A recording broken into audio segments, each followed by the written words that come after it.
all my years believing you, but I just can't get no relief. Like somebody, can anybody find me somebody to love?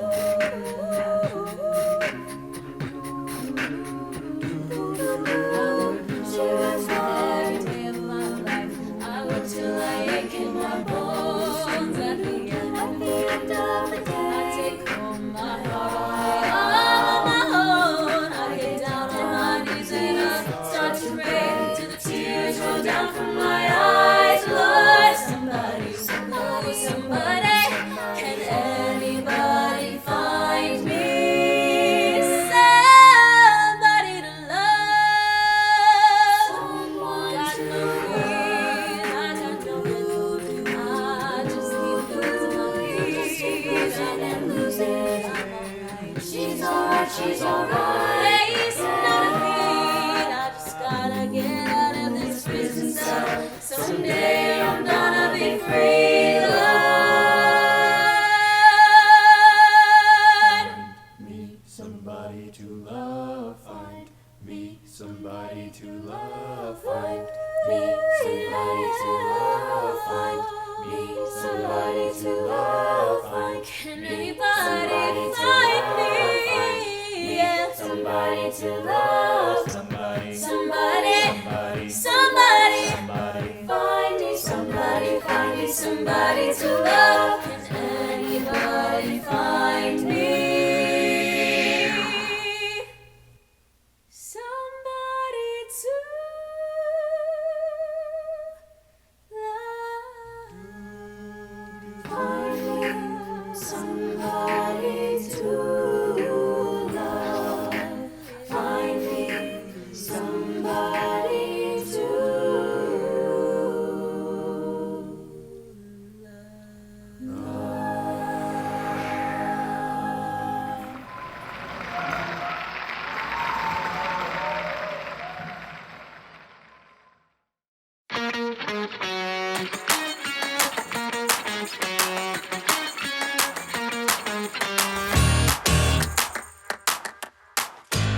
Hello, Sun Devils. Welcome to Culture Fest Expression. A round of applause for Devil Clefs for their rendition of Somebody to Love by Queen. Devil Clefs started in 2015 and has grown to include students from diverse backgrounds. They continue to create music for their online fan base and encourage any ASU student interested to audition for their group. At ASU, we celebrate the diversity of our student body. In fact, the many cultures and identities that we represent provides us with a global experience right here in Arizona. Through food, music, fine arts, languages, religion, literature, academic discourse, theater, and more, we create the cultural fabric that enriches us, producing a Sun Devil community that values, appreciates, and accepts others. Today, you will get to experience culture at ASU, where the pillars of identity, inclusion, and expressions validates each student and the unique qualities, traditions, and customs you bring to ASU. The Sun Devil community is rich in many cultural, social, and global traditions. Over the next several years, make sure you attend a show at Gamage, participate in the many cultural and heritage celebrations, attend a lecture, visit a museum, consider even studying abroad, all with the intent to meet new people, build healthy relationships with others, and expand your cultural understanding.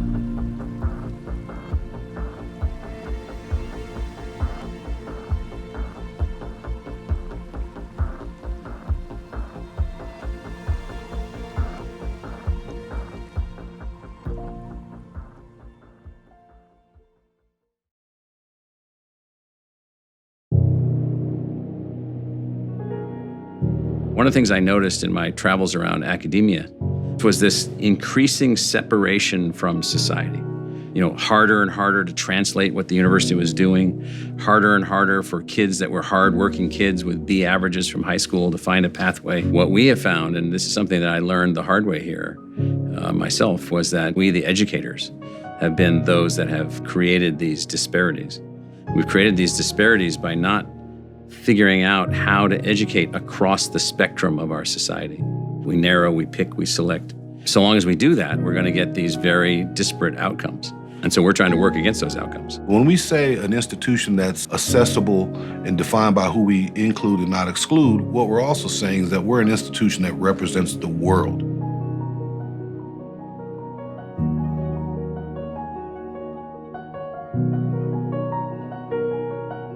We can talk about individual potential, but without thinking seriously about systems attached to that, it's not really going to work, because it's not really true that anyone can grow up and be anything. So some kid whose parents are Rhodes Scholars fundamentally has a different pathway to life and success than some kid who's working at McDonald's. We're ensuring that those that are ready are able to participate, regardless of ethnicity, background, zip code, resource, lack thereof. Kids are able to be on this campus and make it their own and understand that they can go to college, they can graduate from college, and they can find viable careers to sustain themselves and others. And a public university takes on a social objective, a social change and economic change objective, trying to find a way at scale to impact society at large. The challenges societally and globally are so significant that if we are not an institution that is playing a critical role in solving those problems, then we are not going to be relevant for the long term. In everything that we do, we ask ourselves a question, what can we do better for humanity? And take our role in society to be one where we are here to serve. We engage our students at all levels and our faculty in developing new knowledge, new solutions, new designs that are really going to make a big difference in the big areas that the world needs right now. We want our scholarship, our research, and our output to have an immediate benefit at a local level to solve a problem right here. Even bolder, to say, hey, can our graduates, can our work at this institution have an impact upon the 7 billion? So that's in our lexicon, that's in our language, and it is in our culture. I'm trying to find every means, every tool, every innovation we can possibly create to now take that notion of the success of the individual student and then apply that to every person that we touch, furthering the development of our society, furthering the development of each and every individual in our society. If we can pull that off, then we have figured out what a public university is supposed to be.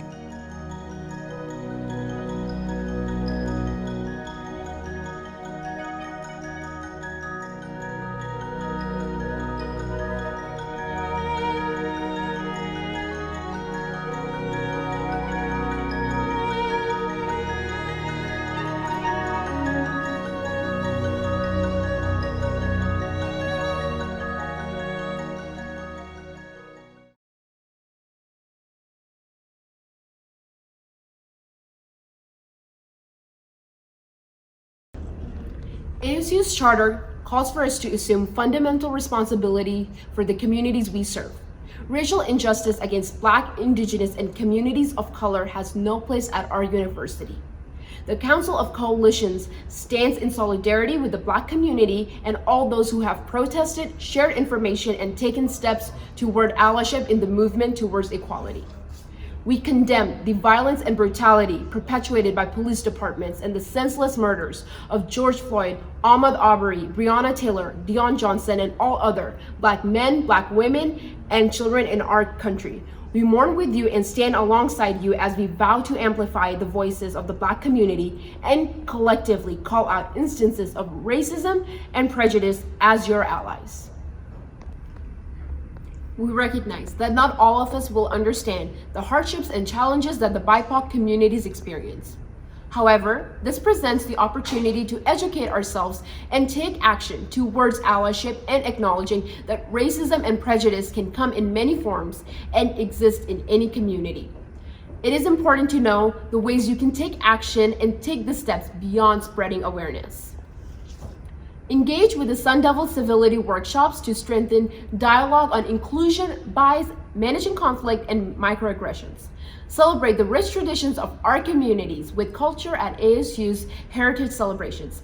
Learn about the rich histories and diversity represented in our Sun Devil community with the ASU Library resources. For more information on how Sun Devils can take action, visit culture.asu.edu.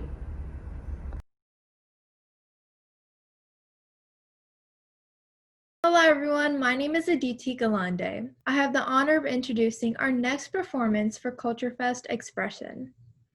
ASU Andaaz is the university's one and only competitive co-ed Bollywood fusion dance team. They emphasize dance, community, and culture, not only throughout campus, but across the nation as well. Competitions allow for their team to grow as a family while networking with other dancers that are ignited with the same passion for South Asian dance as they are. Andaaz is excited to have you all try out and become part of our family. Check out their Instagram and Facebook at ASU Andaaz for updates on tryouts and performances. Let's welcome Andaaz.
Check.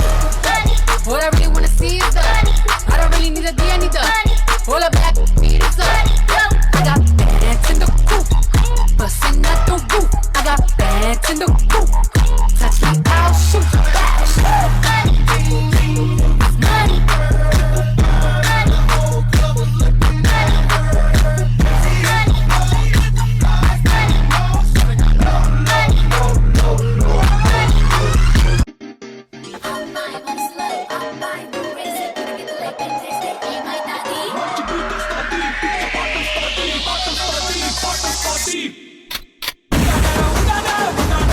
Party.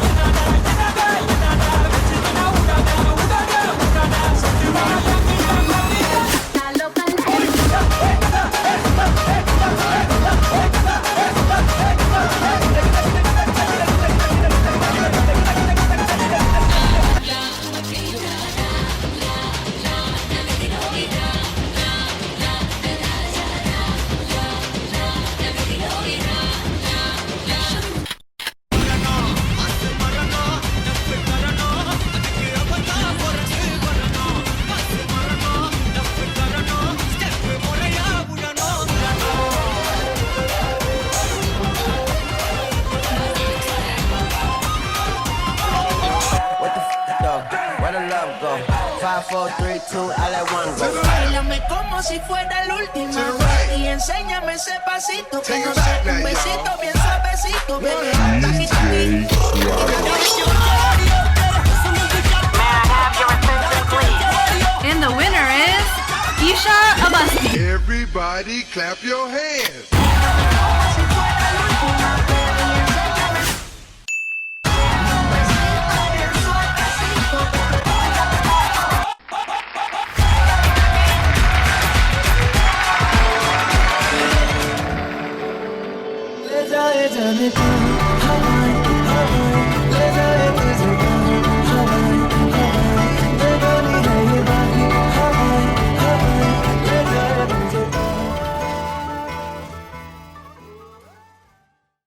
Give it up for Andaaz one more time.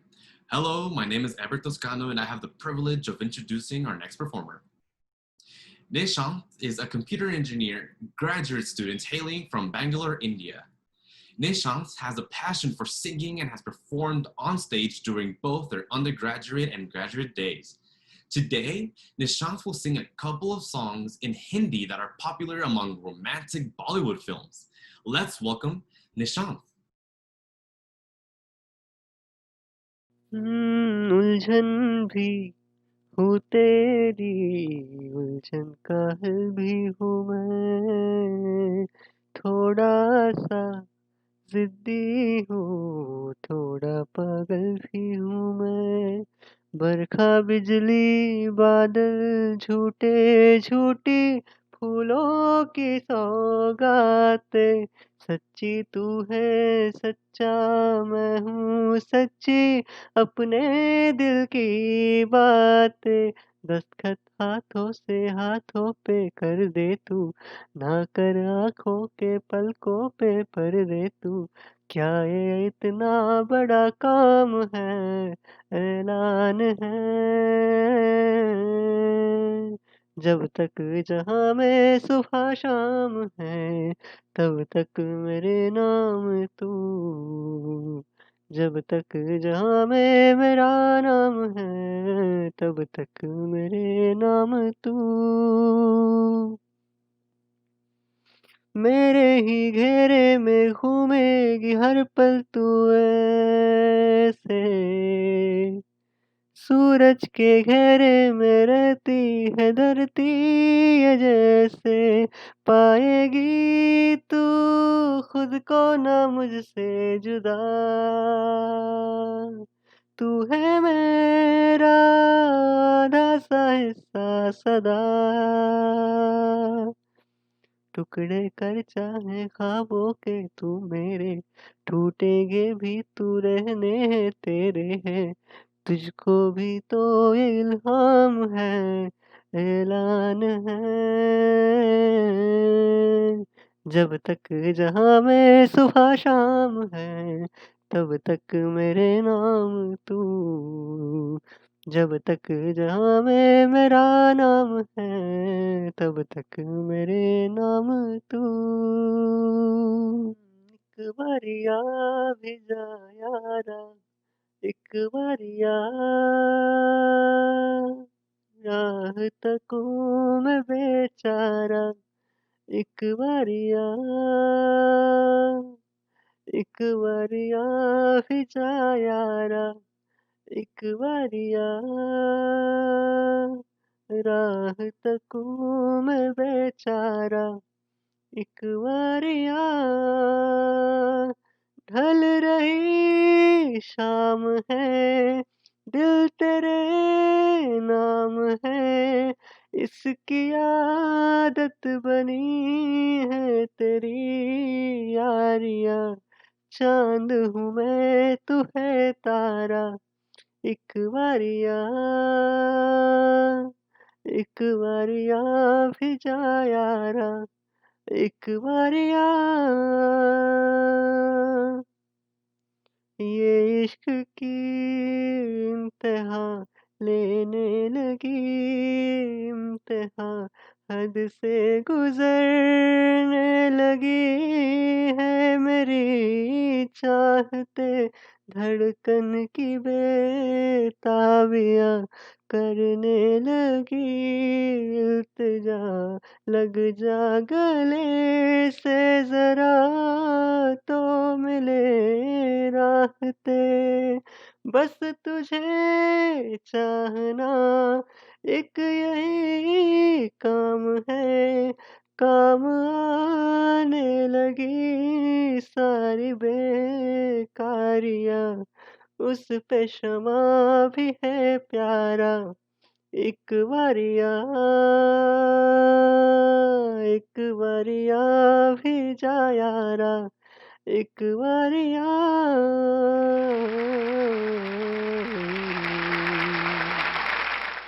All right, Sun Devils, let's take a moment to slow things down. I'm Ben Davis, and we can't celebrate culture without art.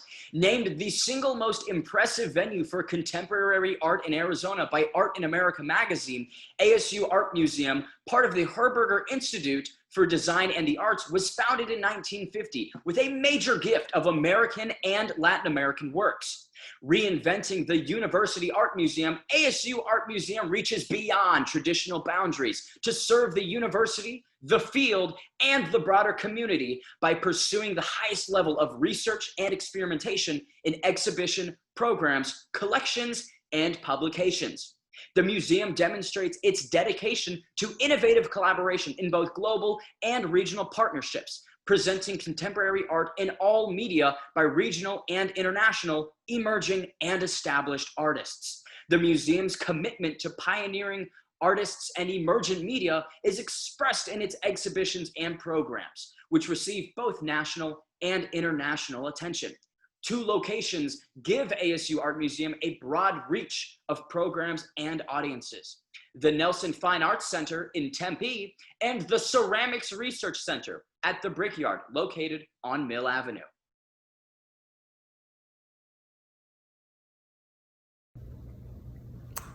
Hello, welcome to the ASU Art Museum. I'm Kevin. I'm a Wingate curatorial intern here at the museum.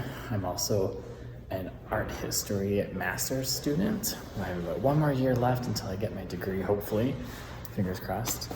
But I'm going to be giving you the tour of a digital tour, of the ASU Art Museum.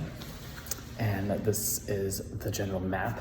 It's probably going to be backwards on the camera, which is actually shouldn't matter really, because it's, as you can see, it's like a horseshoe. But we are going to be starting on the lower level. And then we're going to be going through some of the parts of the museum today. You won't get the full experience, of course, as far as like the tomb-like structure and the architecture of the actual building, which is one of its coolest features. So you'll have to come and check that out on your own time after August, and bring your mask, of course. But we're going to start with the Art and Focus room, which is a highlight of some of our permanent collection. Before we get started, you should all know some basic museum policies and rules. Even though we're not going to be in person, there's no touching any of the art. You cannot bring any of the pens in, only pencils if you have to have a writing utensil. And then there's no flash photography of any kind in the museum. And then also we try to discourage loud phone calls and things. So if you have them, bring these in so you don't disturb other people around. And some of the places, when you walk in to the right, most importantly, are the bathrooms. Everyone always asks that. So as soon as you walk in, they're going to be to the right or stage left, if you prefer, if that's easier for you to do. There's also 2 bathrooms, so there's another one upstairs. And I only bring that up because it's super important. For a digital tour, not so important, but you got to go through all of those, for me, out of habit anyway. All right, so again, Art and Focus room, this is backwards and kind of, maybe there's a glare, but the Art and Focus room is the dedication to where the museum began and got its structure. So there's going to be this guy, Oliver B. James, I'm pointing off the screen there. Oliver B. James started our collection by donating pieces of his own art collection to the ASU campus, to the school itself, and that began the collection before we even had a museum. And he wanted to have some of these great pieces, some modern classics, famous works, just hanging in the museum next to students as they study. No pomp and circumstance, just kids doing their homework, helping other kids out with all these great pieces of art standing there. So that is what started the ASU Art Museum, and then not until 1988 did we get an actual permanent collection, and now we have thousands and thousands of pieces of artwork in our permanent collection. But the Art in Focus room is a place where we can focus on some of the art in our own collection, because the exhibitions out in the area, our exhibitions out in the normal area are contemporary and typically change periodically every 3 to 4 months. So there needed to be a space where we can dedicate our own collection. And so the Art in Focus room does that by showcasing some of our most famous and popular modern pieces of art. One of our most famous pieces and most important pieces is our Bearden piece in our Art in Focus room, and it's right here. Bearden was working in the 1930s to the 1950s in pieces like this, mainly working in collage. These are two pieces by Bearden, actually Mississippi Monday from 1972 on top and Memories 1972 on the bottom. They're both collage work. Bearden was heavily influenced by jazz as well as the Harlem Renaissance, and also a part of the civil rights movements in the 50s and Mexican muralists such as Diego Rivera, which we also have in our permanent collection here. As you may notice, he has many layers in his collage work, and he does this by adding additional layers of graphite lines or paint on top of the paper layers of magazines, and these add depth and dimension to the piece.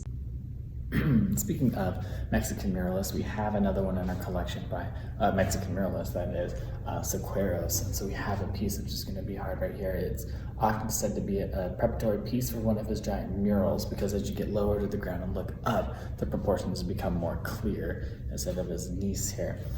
And looking at it from this angle, it is a quite larger piece. It's about 3 feet, and there is a sheen to it, which you can't quite see from the video here, but that is because he does these things called controlled accidents, where he pours layers of paint on top and then lets the top layer seep in, and it creates these sort of like explosive images and pieces that are almost abstract, but he turns them into less abstract.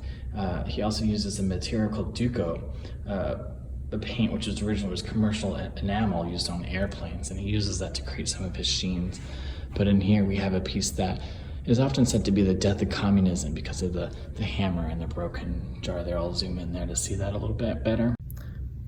Also in the Art in Focus room, we have a cabinet that's going to be full of some of our alternative permanent collection, such as ceramics and pottery and the like. It's going to be a smaller selection from our CRC, our sister museum, the Ceramics Research Center, which is a short walk north of campus.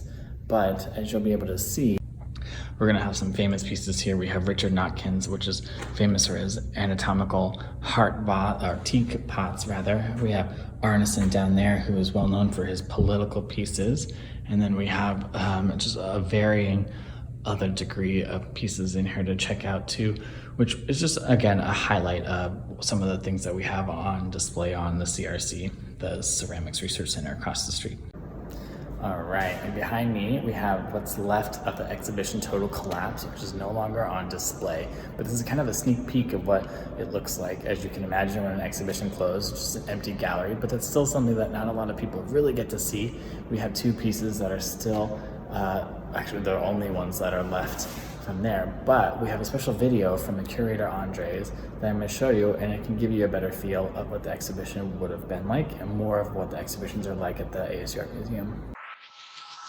We are so excited to share the exhibition Total Collapse, curated by Andres Payan Estrada, with all of you. Andres is here with our team from the ASU Art Museum and a few artists putting the final touches on the exhibition. Let's see if we can catch him for a few minutes. Andres, hello. Hey, how's it going? It's going great. I was wondering, do you have a few minutes to walk and talk with me? Absolutely. I always have time to talk about clay. That's wonderful. My first question is, what inspired you to curate this exhibition? The everyday, everything that's happening around the world, both the scary stuff and the wondrous. What 3 words would you use to describe this exhibition? I would say time, trace, and technology. What is one thing a visitor can bring to the exhibition? I would say their sense of wonder. What's your favorite part about Arizona? Arizona, wow. I would have to say natural landscapes. You really can't find such geologic treasures around the world.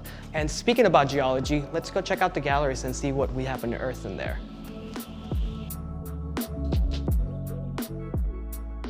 What is one word to describe the first time you saw Anne Fabricius Christensen's video sediment? I would say change. What is one thing you want people who view the video to reflect on? The passage of time. Isn't there one more piece by Anne in the exhibition? There is. It's actually a sound piece, and you can find it in the elevator or the staircase. That's so cool. Yeah, it's actually pretty awesome. But let's go check out Gallery 2.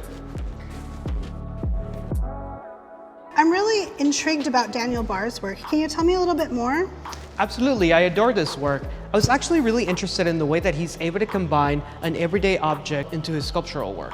So I've noticed in this piece there are many mass-produced mugs. Would you happen to own one of them? Well, at one point I was gifted a Starbucks mug, but I haven't seen it since I had a studio visit with Daniel. Oh, that's very interesting. I was reading that Gaia Porus Kim uses GPS trackers as part of her creative process. Can you tell me more about that? She does. She's actually really interested in the way that objects often exchange owners and how they're collected. But a lot of times when that happens, you actually lose a little bit of information about them. So in this case, she attached GPS trackers to them so she always knows where her objects are. Wow, that's a really cool way to keep track of things. Yeah, she's pretty awesome. And you know, we have Armando right over here. Let's go check him out. Oh, yes, let's. I really enjoy Armando Cortez's work. I've seen several of his videos on YouTube, so I'm assuming what I'm seeing is not the finished product. Oh no, not at all. Can you give me any clues as to what I might see? Well, I can give you 3 clues. Think archaeological site, physical art performance, and indigenous ritual combined. I can't wait. It's gonna be a good one. Wow, this is a powerful installation by Khalil Robert Irving. What is one detail that I might miss that's really important? You know, I would say the decals in the work. It's pretty crucial in order to understand what these works are actually talking about. Andres, I know Michael Jones McKeon's not quite done installing his piece The Fall, but which artifact in the display do you find the most interesting? You know, I would have to say the Momo mask. Every object in here relates to time, and to some extent, the Momo mask being an internet meme is one of the youngest ones. That's so cool. Can you give me a little bit more information about what's going to be done to finish this piece? Yeah, actually the entire vitrine is going to be filled with a series of gases that are going to actually recreate an ancient atmosphere inside of it that no longer exists on Earth. Wow, that's really cool. I love the intersections of art and science. Now, can you tell me why there are a few children's books in the gallery? Yeah, do you want to go check them out? Yes, let's do that. Hey, Kristen. I recognize several of these books. Can you tell me more about them? Yeah, well, actually, these aren't your regular old books. All of these are made out of unfired clay. Really? Yeah, very fragile. I'm feeling really nostalgic now. I remember my mom reading some of these books with me. Yeah, and you know, actually all these books that you see right here and the other objects are all part of Kristen Morgan's collection. She actually owns all the ones that are made out of paper and the original materials. That's really cool. I love that with every piece I'm learning something new. I can't believe we only have one work left to look at together, the work by the collective Unknown Fields Division. Yeah, and their videos actually run on this side of the gallery space. You want to check it out? Yes. Cool. Follow me. I've learned so much watching this film. I'd never stop to think about how the things I use every day are manufactured and what impact it has on the world. When you first watched this piece, Andres, what went through your head? You know, I was thinking about how there's a lot of histories and objects that a lot of times we don't know about. Have you made any changes in your life since you first saw this? I would say I've tried to become more conscientious about my consumption of electronic goods. What is one thing you would like to learn from the visitors of this exhibition? I would like to learn about their first experience with a ceramic object. Do you have time for a few more questions? Sure. What do you got? What were you listening to when you curated this exhibition? I was listening to Labyrinth, Crystal Castles, and Grimes. What is one piece of advice you have for anyone who's interested in becoming a curator? To remember to foster and build communities. What is one thing that people would be surprised to learn about you? That I used to race dirt bikes. I actually kind of blame that on my obsession with clay. Thank you so much for taking the time to walk around with me. Sure thing. We'll see you soon.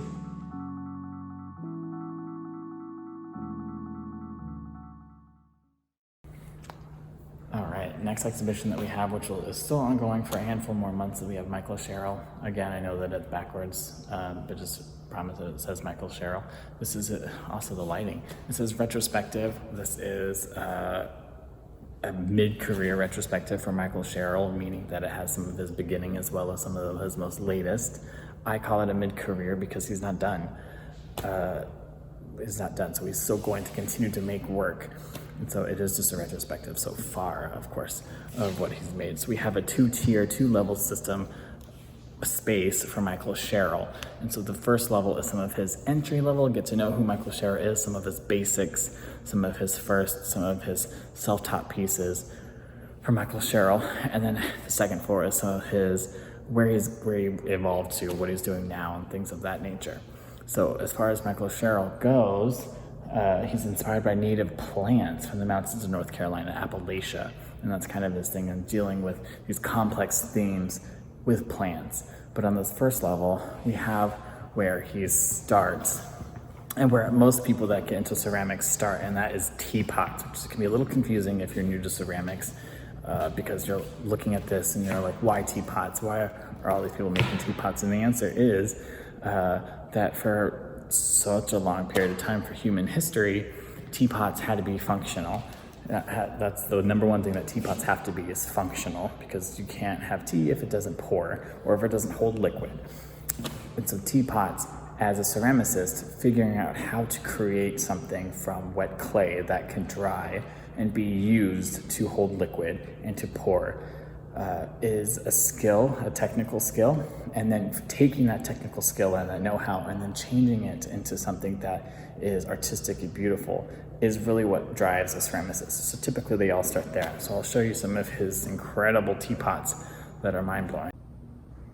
So this is the first one that you kind of jump into, and then that's a really cool feature, that reflection. But these are some teapots that hold there, and then you can get into there and you can see the little teapot spouts for them. But then we have some of these crazy abstract teapots over here that he has created over the many years. Of course, we also have some very standard teapots that we have, for example, here, and then then some of the other more abstract ones you can see with this one, as well as some of the ones that are in the back. So many teapots that you can look at and check out while you're in this exhibition on this first floor. Once you finish looking at all the teapots downstairs and see from his very basic of where he started those ceramics and creating a basic teapot system, abstract teapots, we can move upstairs to the second floor. And this is really where Michael Sherrill starts to really shine. We see some of his contemporary sculptures. This is where he starts to mix ceramics with glass and metal to create those really famous Appalachian styled plants that he is known for. So we have some of these pieces where it's almost impossible to discern where he's mixing the glass and the metal and the ceramics. It just looks like realistic, lifelike pieces that is just using basic material and some paint. And this is really where he starts to get really dramatic and playful with his craft.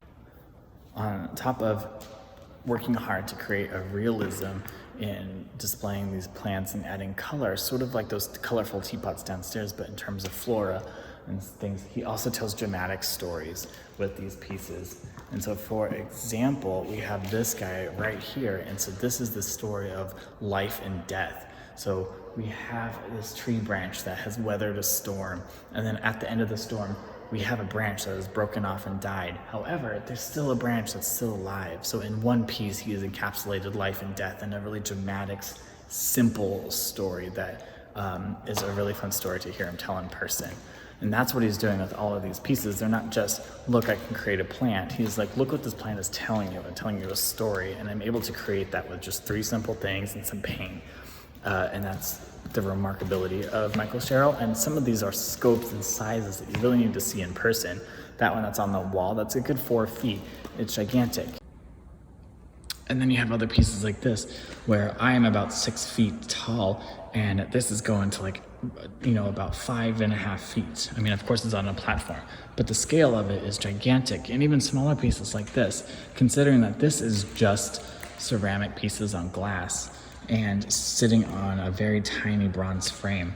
It's super fragile, but you can't really see the fragility of it because it just looks very natural. And that was the tour. I appreciate you watching. This is a good feature of some of the architecture. It's in the tomb of a building, which means that the first floor, the floor that I'm at, the floor that you enter is actually underground, which is really cool. So you'll have to come and check that out, as well as our exhibitions change every 3 to 4 months. So some of the exhibitions, depending on when you watch this, may not be up and available. You can always check the schedule of our exhibitions on our website. Or you can just come in and check out. We always have something really cool and fun to see. Michael Sherrill, that last one, was going to be on display. You will not see Total Collapse, as we talked about before. We have Tanya, who's going to be on the 3rd floor. That's going to be opening. And then that'll be up for a handful of months. And then, of course, our permanent collection that we have in the Art Focus sometimes changes periodically, too. So you have to check that out. And then if you've seen everything at our ASU Art Museum, definitely check out the CRC, the Ceramics Research Center. Again, that is just across the campus, a short little walk from here. Lots of great places to eat over there also. But you can check that out if ceramics is more your style instead of more of a contemporary art museum setting. Or just come out and check out the ASU Art Museum to do your homework or hang out and chill in here as Oliver B. James had intended. There's lots of spaces, it's really quiet, and it's air conditioned, which is also the best. And it's free, that's the most important. It's free, and there's also a free membership for students also. So if you have some time, come and check out the ASU Art Museum, and then if you see me, just say hi too, and we'll catch you later. To me, expression means expressing your voice, your characteristics, and the way you present yourself to others. It's actively making yourself seen and heard.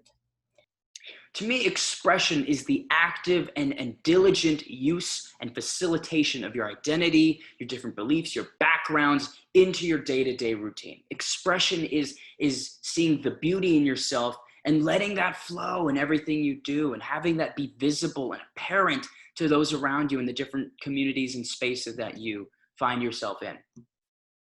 I'm LJ Gomez. Wasn't that fun? Don't forget to check out the ASU Art Museum and the Ceramics Research Center when it opens to the public or on social media. The Instagram is at ASU Art Museum, the Facebook is ASU Art Museum, and again, the Twitter is at ASU Art Museum. Now, I'd like to introduce our next performer. Prachi Sharma has been trained in Indian classical music for 9 years and was a part of ASU's Women's Chorus.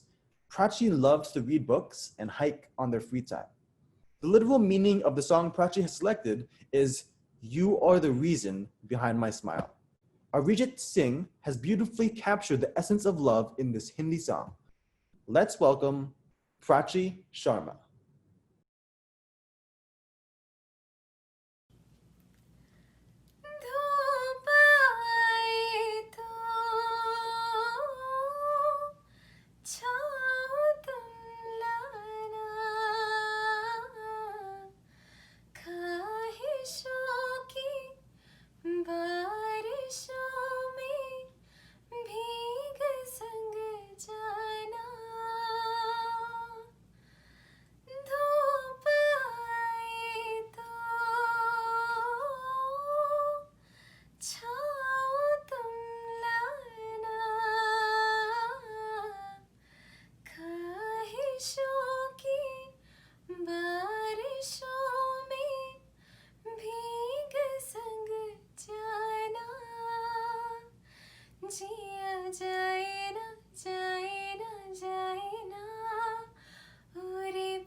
Thank you, Prachi.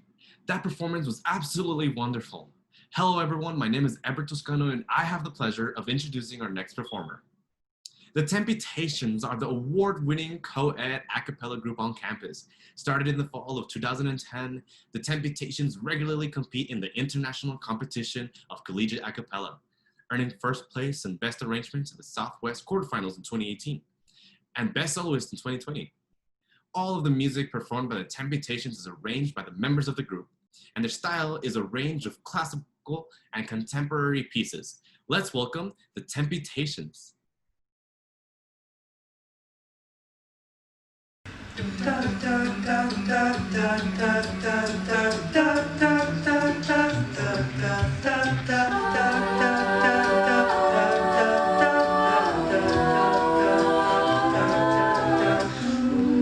close my eyes and I can see a world that's waiting for me.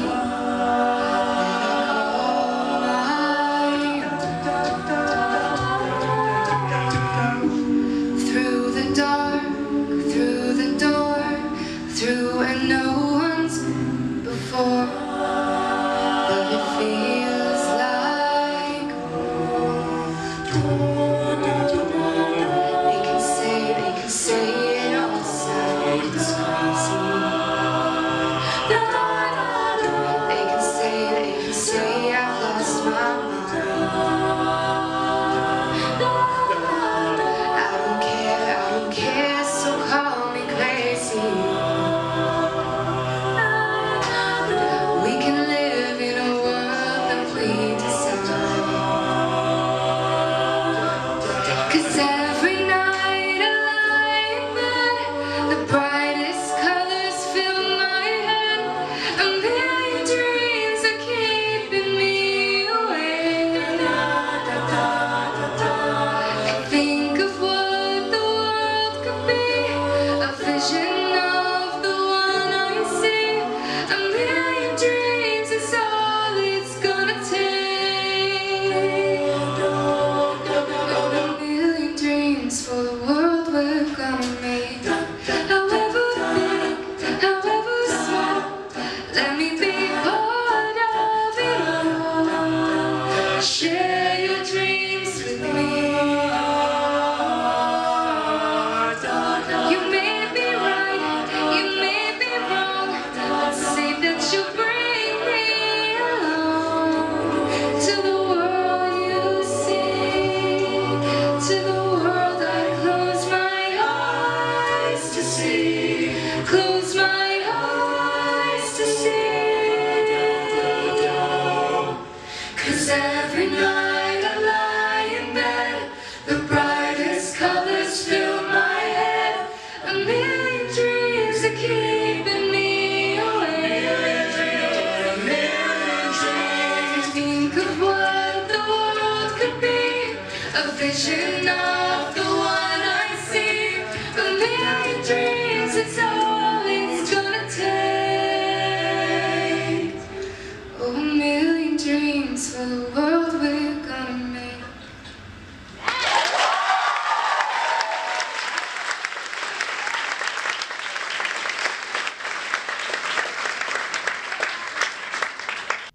That was a great performance by Temptations. Be sure to check them out on social media. My name is Aditi Galande, and I would like to introduce our next performance. K-Pop Dance Evolution is a dance-based club at ASU that teaches Korean pop choreography. A student-run organization, their instructors teach interested students new choreography every week and strive to engage with the local Phoenix and Tempe K-pop community through performance. KoDE performs for events in the Phoenix metro area, including ASU-hosted events and cultural festivals. They accept members from all backgrounds of dance, from beginner to expert level. They focus on maintaining a safe space for all their members to have fun. Their main goal is to foster curiosity and promote the culture within the K-pop community. Please welcome KoDE at ASU.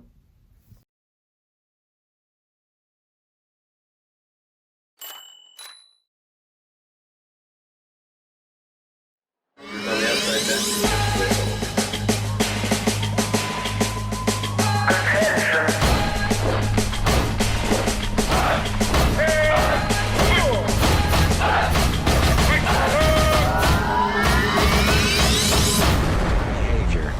Never mind.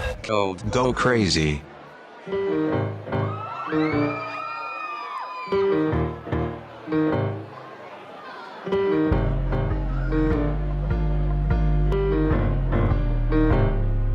Everybody knows 한 가지 말할 게 있어. Listen to my heart. 난 네 옆에 서면 떨려. 그래 love you love you love you like you like you like you. 너를 사랑해. 널 사랑하는 기질이 그래 나는 머저리 난 너한테는 거머리 이 세상 너 하나면 돼. Everybody say 너와 나 my baby 눈을 감아 뭐 할까 궁금할까 버렸어. 이제야 난 내 사랑 앞에서 늘 빛나리.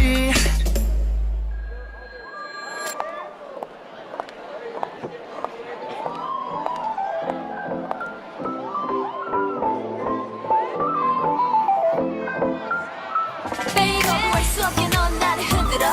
듣고 싶지 않은 소리가 날 거두려. 왜 속상하게 넌 날 불쌍하게 만들어. 이것저것 하나같이 모두 맘에 안 들어. 솔직하게 말해줘 내 눈을 보며 말해줘. 어찌할 수 없이 빠져버린 난 제발 그만 나 피하지만 말고 모두 괜찮을 거라고. 그렇게 말해봐.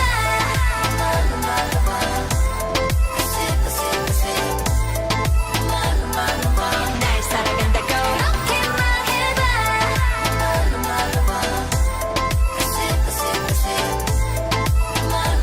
모두 괜찮을 거라고. 그렇게 말해봐.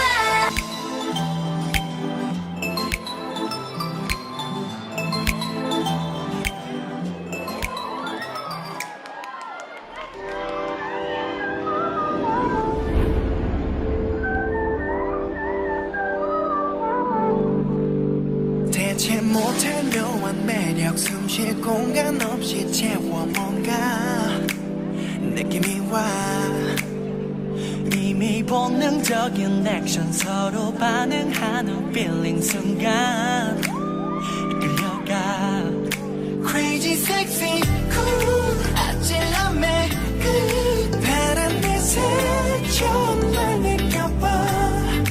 이제부터 네가 꼭 주고 싶은 주 바람이 너의 손길 같아. 미치겠어. So easy to love you So easy to love you 눈이 부셔 gorgeous babe. 네 곁에서 향기로운 순간 바람처럼 불어서 헤어날 수 없게 해. To love love love you ooh, oh baby. To love love love you ooh, oh hey. To love love love you.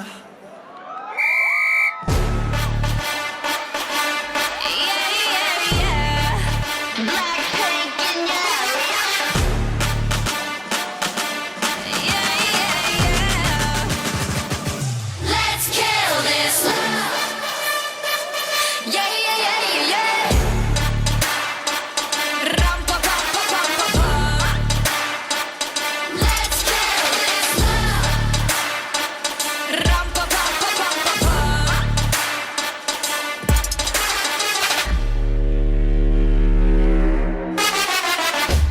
We all commit to love that makes you cry.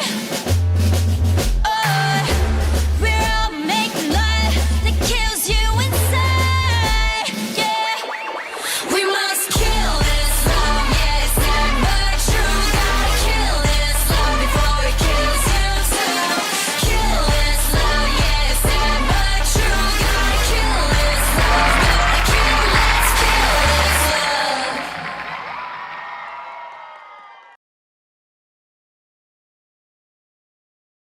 To me, identity is a combination of a lot of things. It's a combination of things that allows each person to be individually unique. It's a combination of everything from who you are, what culture you have, your family, your friends, who you grew up with, how you grew up, what you have done in life, what you will do in life, your fears, your hopes, your dreams, your aspirations, your personality, all these things that come together that make you, you. To me, identity means a culmination of all the things that truly make you, you. Hello all, welcome back. As we continue expression, one of the ways we as people express culture is through food. We can't celebrate culture without acknowledging the role food plays in our lives. That said, allow me to introduce our next presentation. ZBoxCuisine founder and CEO Aziz Agbopanzo is a chef who understands the needs of the restaurant industry. This Senegalese chef and ASU alum started a cooking group called Cooking with Aziz and Friends on Facebook, which has grown to over 15,000 members worldwide. He visits cities around the world promoting local restaurants. These meetups are opportunities for our friends to gather and dine at a new local restaurant. Aziz often will work with the owner to provide cooking demonstrations so that you can bring an international flavor to your dinner table. In this video, he is sharing with you a very easy and popular dish from Senegal. If you love onions, this dish is about to become your favorite. Please welcome Aziz.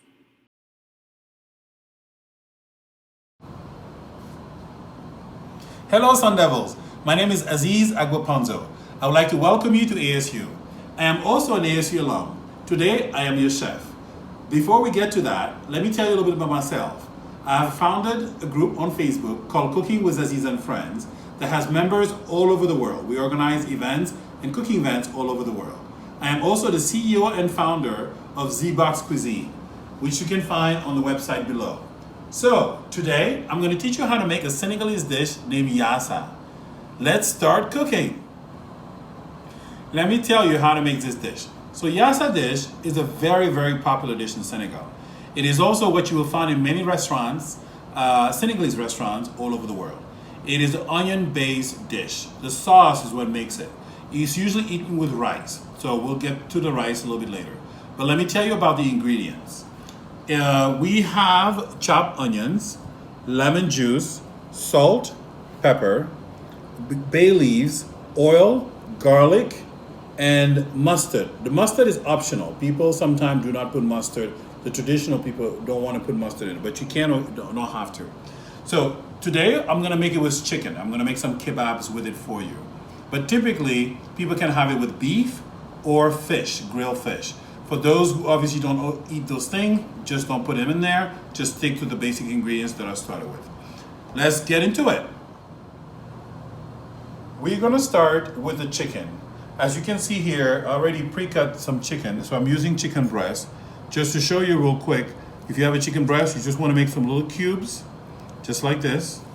And then, as you can see, I already kind of have some pre-cut. So I just took a chicken breast that I cut already, and as I said, we'll make some kebabs. The ideal thing is to have it cook at least 24 hours in advance, just so the flavor can soak in. So let's get to the mixing of the ingredients. So I'm gonna take just a little bit of lemon juice, and we're gonna add a little bit of salt. I'm typically like I like grandma recipe. So the measurements, I may give you a link that gives you more measurements, but as you can see, you can just kind of put a dash of everything else. So a little bit of oil, the garlic, I'm gonna use this right here, hold on. I'm gonna add some little garlic, okay? And then, like I said, the mustard is typically optional. So you can add the mustard. As I said, it's purely optional. So some people do add mustard, some people do not. But in this case, we will put some mustard in there. All right. So what we'll do now, we'll just whisk all this. Okay. Kind of make one nice sauce.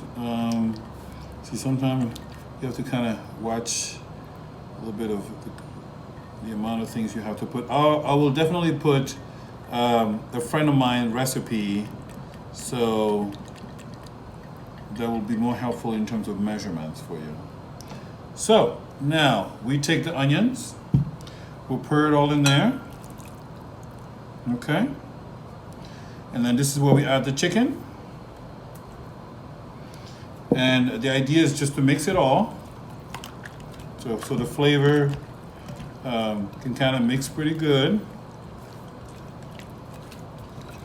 So I wish you could smell this. I'm gonna add a little bit of pepper. I think it needs a little bit more pepper. So you can always also add like this. So the bay leaves, this is where they come in. As I mentioned, we're gonna typically leave this marinated. I'm making a mess over here. Overnight, just so that you can kind of the flavor, the lime gets into the onion and the oil. So we usually shut it off and close it until the next day. So this is the onions that we let marinate, like I said, preferably 24 hours, but at least 2-3 hours just for everything to kind of come together. You can see how the chicken really kind of took on some of the marinade. So I'm going to separate the chicken so I can kind of create some skewers for the kebabs, and then we're going to fry the onions. So to make the skewers, as you can see, I pre-done one of them here. So using some wooden sticks, just simply, once I extracted the chicken from the marinade, just make just like this. Okay, very simple. So we'll lay it on here. Make another one. You can typically add sliced onions or green pepper or red pepper if you like, but just for the sake of making this simple, I just wanted to show you how to make this. So here we go. We have the few chicken skewers that I will fry in a few minutes. Now we have a pan here. We're gonna add some oil, some olive oil. Okay, just wanna have it pretty hot. And then we're gonna fry. So you have the option usually of grilling this or doing it right on the stove. So the stove might be a little faster, but if you have a grill, or try to put it in the oven, broil it, or bake it. It's your call. All right, now we're gonna steer it on the pan. So like I said, this is the part where you just want to kind of have some colors and build some colors into the meat, and then we will pop it into the oven just for the interior of the meat, or you can just keep it there, but it's going to take a little bit longer. So as you can see, the colors are coming together. Hot pan with some oil, and the flavor of the sauce that we marinated in is coming through. Now you can see the chicken is getting some nice colors, and then we're gonna pop it in the oven so the interior can be cooked. So we kept the pan where we did the saute, the steering of the chicken, to put the onions in. So all you have to do now is pour it in and slow cook it. So we couldn't hear me anymore with the sizzling noise, so I'm just gonna say, so now this is the part where we cook it slowly at low heat, just so we can start to get some colors. So this is the part where you start cooking. So we're just gonna, as you can see, the brown from the bottom of the pan is mixing now with the sauce, with lemon juice, the oil. So what we need to do here is literally cook it on very, very low temperature so that the onions will get caramelized. All right, as you can see, this is about 10 minutes of it cooking in slow temperature. It's starting to caramelize. So we're just gonna keep letting it cook very slowly. The idea is for the onion to kind of turn very, very soft, and that will be the base. So we just let it cook a little bit longer. All right, as you can see now, the onions caramelized, and you kind of have a little sauce at the bottom of it. So pretty much the sauce is ready. We could let it cook a little bit longer. So it just depends. You can let it cook a little bit longer, but it's pretty much done. Well, now I'm gonna plate it, and then you can see the final result. So here it is. I used some rice. I mixed some carrots and peas in the rice once I'm done. So you can see the onion got caramelized and the kebabs are right on top of it. So this is the yassa dish made specially for you Simple way. There's obviously, like I say, sometimes a little bit more elaborate things that can be done, but I hope you enjoyed it, and I hope you'll try it. Here you go, Sun Devils. I just showed you a very simple recipe of yassa, which is a Senegalese dish. I hope you learned something new and that you'll take the chance to try it. So, if you need to contact me, I can be reached at ZBoxCuisine@gmail.com. I would like to take this opportunity to wish you a great semester at ASU, and I hope you do great things and have fun and have a great impact in your community. Go Devils! That was an excellent demonstration, Aziz. Now I am hungry. Be sure to follow ZBoxCuisine on social media. My name is Ben Davis. I would like to introduce our next performance. The Tango Club at ASU serves as an introduction to social dance via teaching and facilitating the practice of Argentine tango, as well as a space for people to socialize and make connections with a diversity of students and community members. While they used to meet in person on Thursdays at the Social Sciences Courtyard from 7:15 to 9:30 p.m., we'll be connecting via Zoom until it's safe to meet again. The performance introduces students to the concept of musicality in dance. Feel free to email them at tango@asu@gmail.com, and they'll add you to the mailing list. Now, please welcome ASU Tango Club.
How about another round of applause?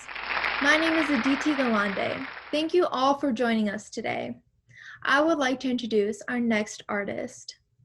Osei is a MasterCard Foundation scholar pursuing a master's in mechanical engineering. Singing is her passion and regularly performs song covers on YouTube. Osei's song choice includes a Ghanaian song and a couple of pop songs. Let's welcome Osei.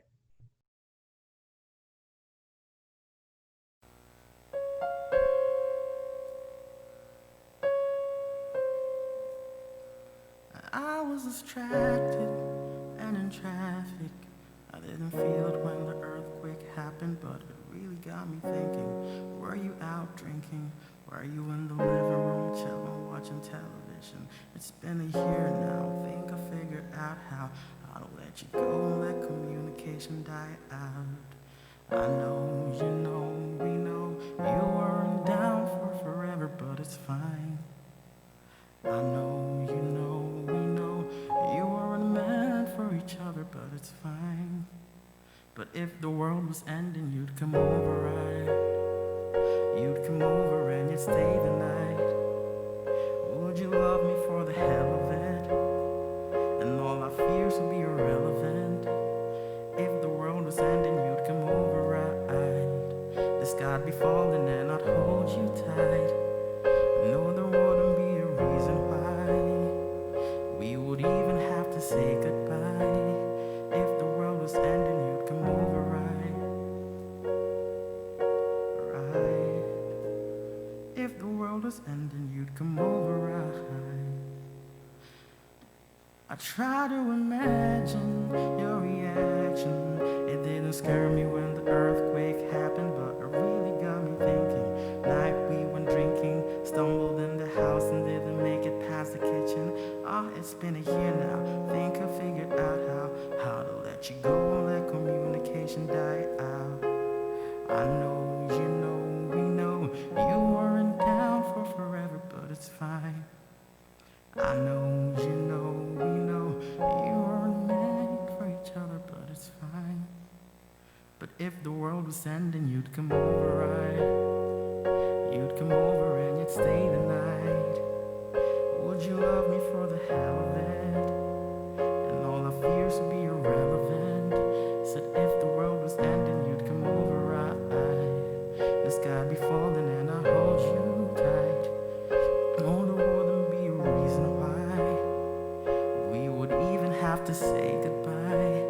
If the world was ending, you'd come over, right? You'd come over, right? You'd come over, come over, you'd come over, right?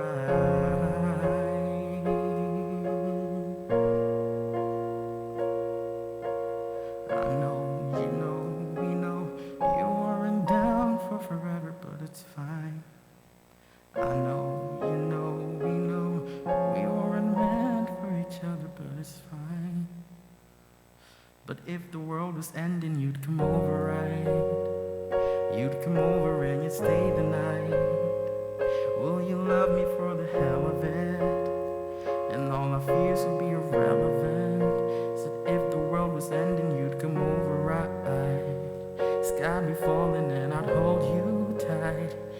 No, there wouldn't be a reason why you would even have to say goodbye. If the world was ending, you'd come over, right? You'd come over, right? You'd come over, you'd come over, you'd come over, right?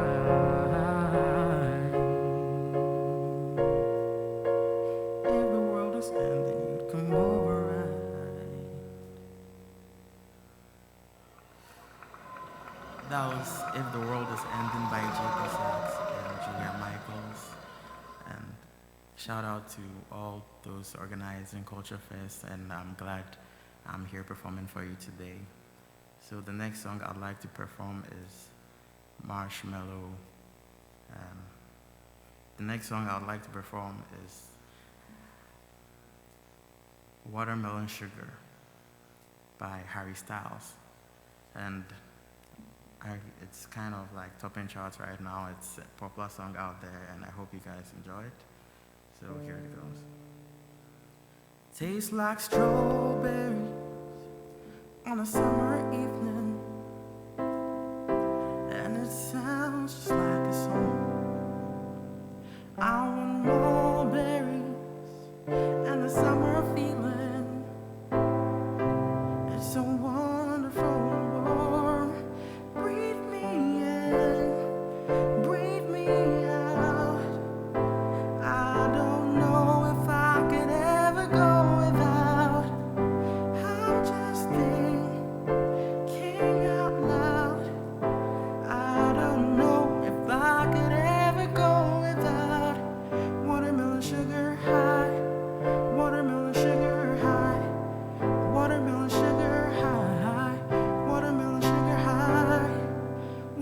watermelon sugar strawberries on a summer evening. Baby, you're the end of June. I want more berries and the summer feeling.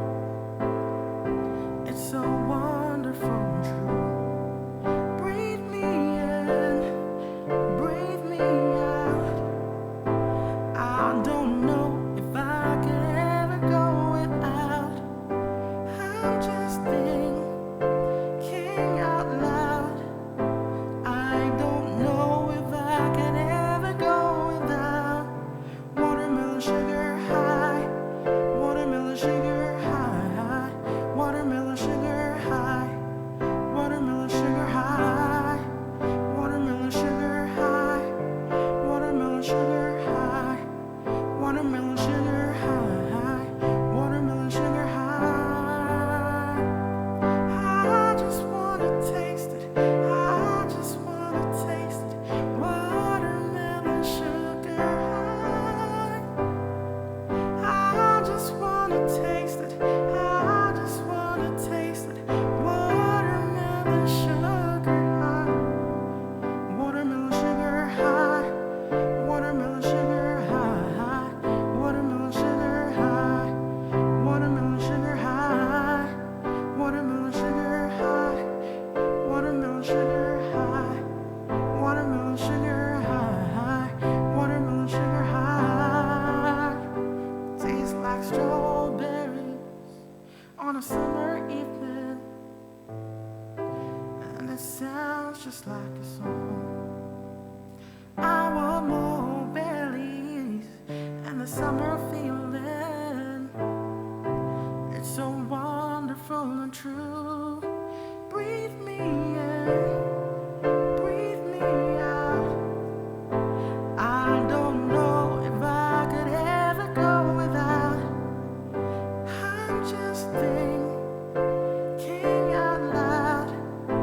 I don't know if I could ever go without watermelon sugar high, watermelon sugar high, watermelon sugar high, watermelon sugar high, watermelon sugar high, watermelon sugar high, watermelon sugar high, watermelon sugar high.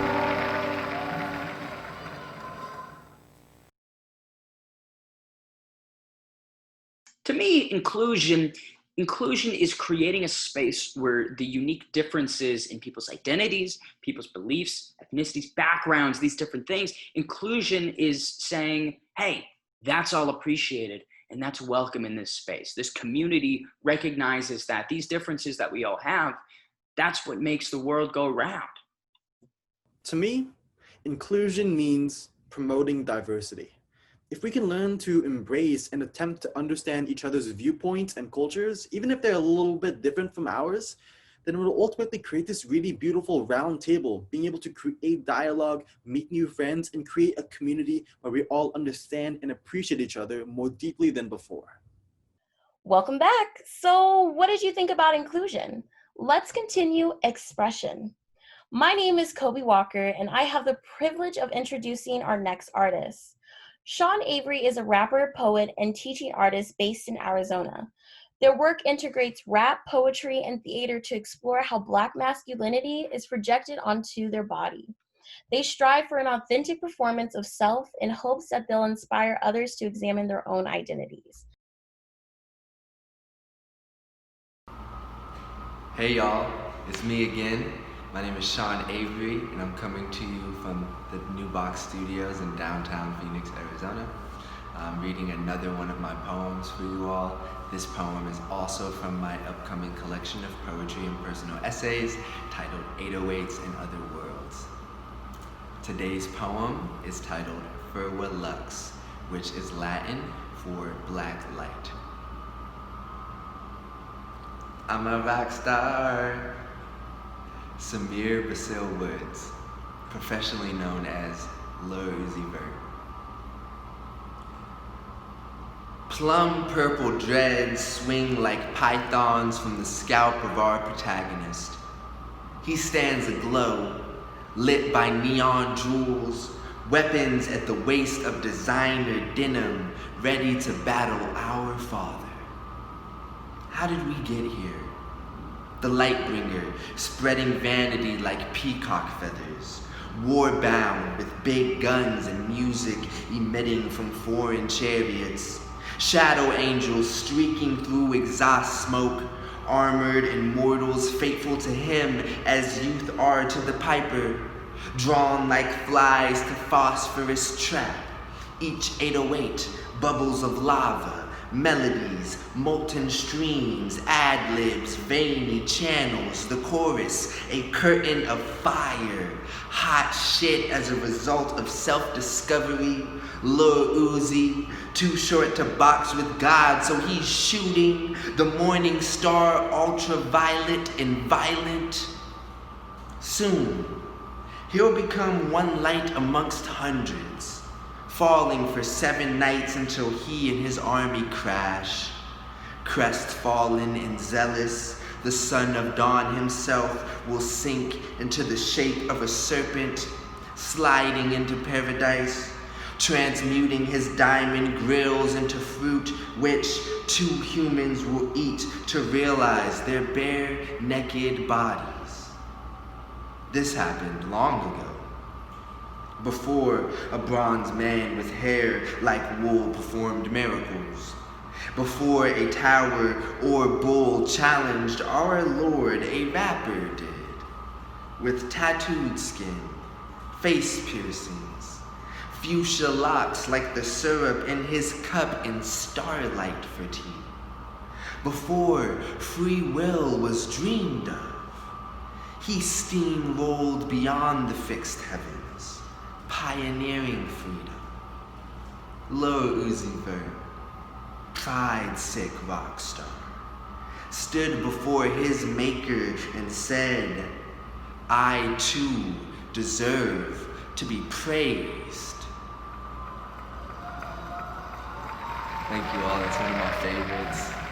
Again, this is titled Furwa Lux, which is Latin for black light, and it's from my upcoming collection of poetry and personal essays titled 808s and Other Worlds. All right, until next time. Peace. Thank you, Sean, for that wonderful performance. Earlier, Aziz whipped up an excellent dish for us. Now, let's change it up and go for something sweet. I would like to present our second cooking demonstration with Azuquita in partnership with Hawker Street Market. Hawker Street Market creates experiences to promote cultural awareness through food. From night markets to pop-ups, our mission is to share the stories of our vendors with the local community. A family-owned business, Azuquita provides a mix of 2 cultures, the traditional Mexican flavors with an American fusion. Known for the concha ice cream sandwich and home to the mazapan frappe, mangoneada, and apolita ice mocha. Hi you guys, my name is Aileen Villarreal and today we are Azuquita. As a Mexican American, concha has been a huge part within my childhood. I remember when my mom always comes home and with conchas and she makes hot chocolate. It was a big comfort food for me and I always enjoyed it. Today we are here with Veronica and she is the owner of Azuquita. She owns this small business as well as she puts this modern twist within conchas. Hi guys, welcome to Azuquita. My name is Veronica. I am the owner of a small business here in Peoria, Arizona. We are known for the concha ice cream sandwich. So pretty much what we did at Azuquita was try to mix 2 different cultures and 2 different fusions. So we stuck to the very traditional Mexican flavors, things that we had during our childhood, things that we grew up with as Mexicans, and really added the American twist to really be able to appeal to a larger crowd. We're known for the concha ice cream sandwich, and if you guys don't know, concha is a traditional Mexican sweetbread that we all grew up with. We added a bit of a twist to it to make it a very interesting and unique dessert, but we also built out recipes to include chocolate abuelita, which we made into an ice mocha. We have a mazapan frappe, buñuelo nacho, so every piece of our menu is meant to capture the Mexican traditional flavor with an American twist. So I'm going to invite you so you can see how we make our famous concha ice cream sandwich and talk through a little bit of that process. Usually in Mexican culture, you have this for breakfast, typically with coffee or hot chocolate. In some places of the world, they actually stuff it with beans and cheese, but here at Azuquita, we have made it a dessert. What we do is we cut the bread up and really make a slit to be able to fill that in with ice cream. So you get the choice of 2 flavors, and with that, you're able to add as many toppings as you want. So we stuff the concha with ice cream, add as many toppings as you like, you make it your own, and you're able to actually add drizzle. So we are very known for using cajeta, which is made out of goat's milk, and it is very similar to caramel. So you add it on there and you are able to enjoy this by yourself or with somebody else, because it definitely is a big dessert.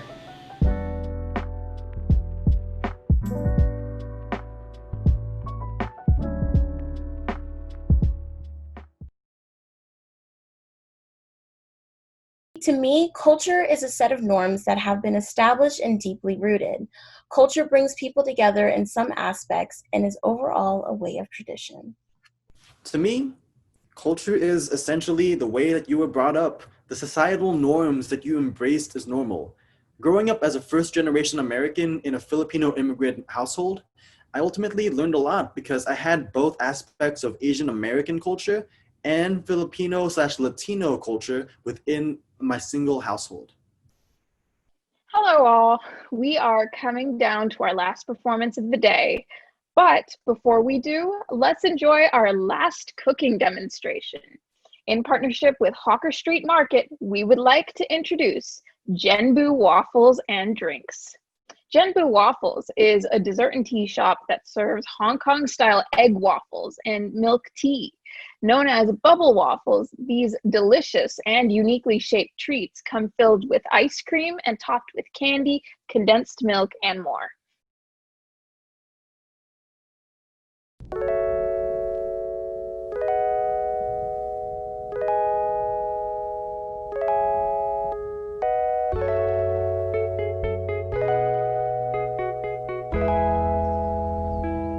Today we're going to be at Genbu Waffles, where we'll be getting a demonstration of Hong Kong milk tea, also known as the Herngwan Lai Ta.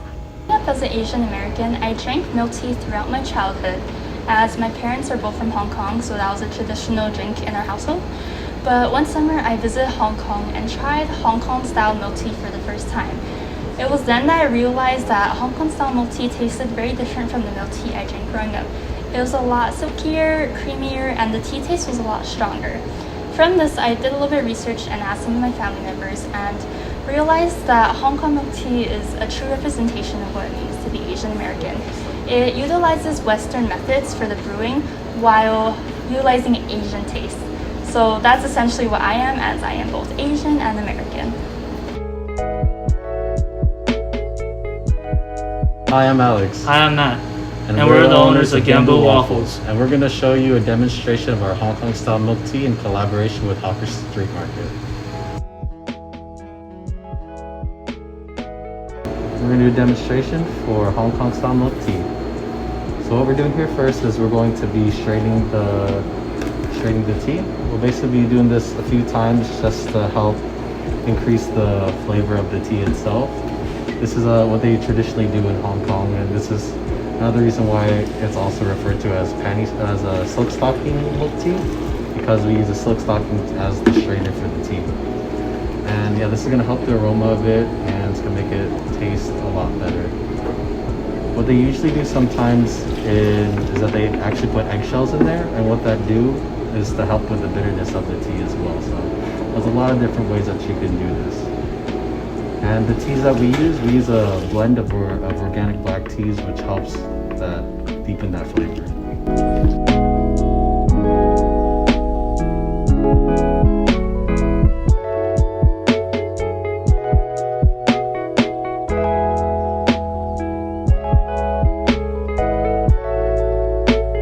What we have here is, after we pour the tea, we have some milk, condensed milk, and our own blend of sweetener, and it's just basically mixing everything from this point on.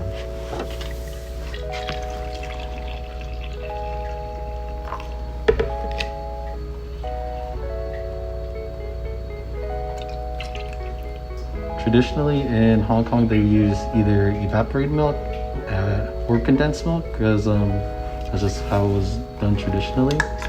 And but sometimes they just use condensed milk, and what that helps is it helps give the tea body as well as a sweetness to it as well.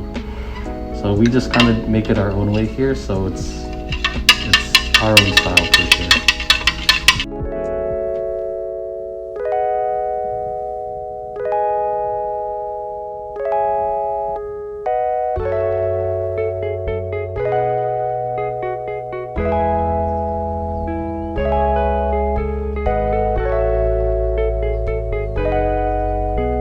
We decided to do Hong Kong style milk tea because we want to pay homage to the Hong Kong style bubble waffles that we do for our business. And on top of that, it's like we see that no one else in the valley does Hong Kong style milk tea, so it'd be really cool. We thought it would be really nice to introduce something like this to the city and everything.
Genbu waffles sure look delicious.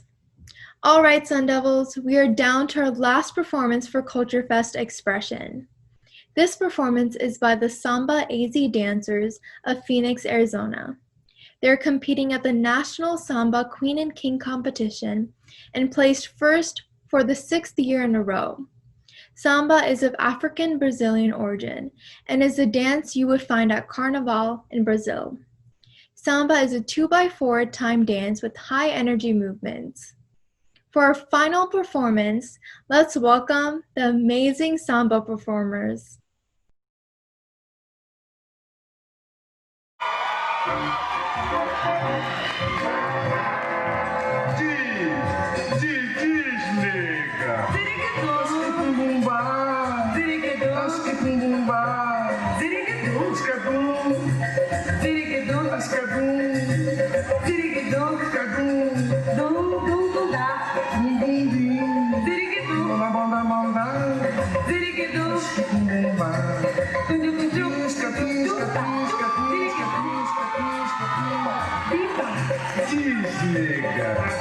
Vocês querem saber o que é ziriguitu?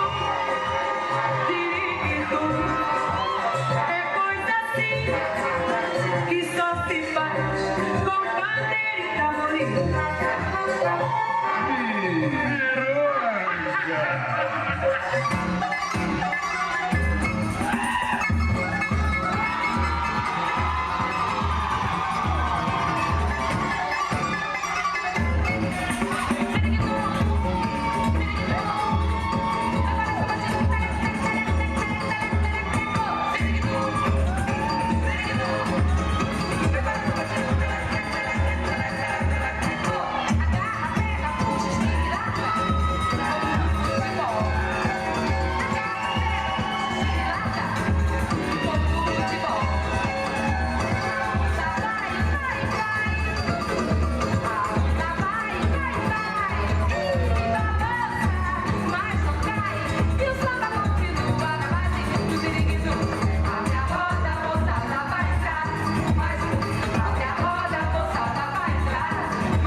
that's all we have for you today. Thank you all for taking the time to join us. It was a pleasure to have you. But celebrating culture, exploring identity, promoting inclusion, and expressing yourself does not end here. There are many more events and activities yet to come the next several weeks and all throughout the year. Don't forget to follow Culture at ASU on social media. Please share your reactions to Culture Fest Expression. For more information about what's next, visit us at the following website.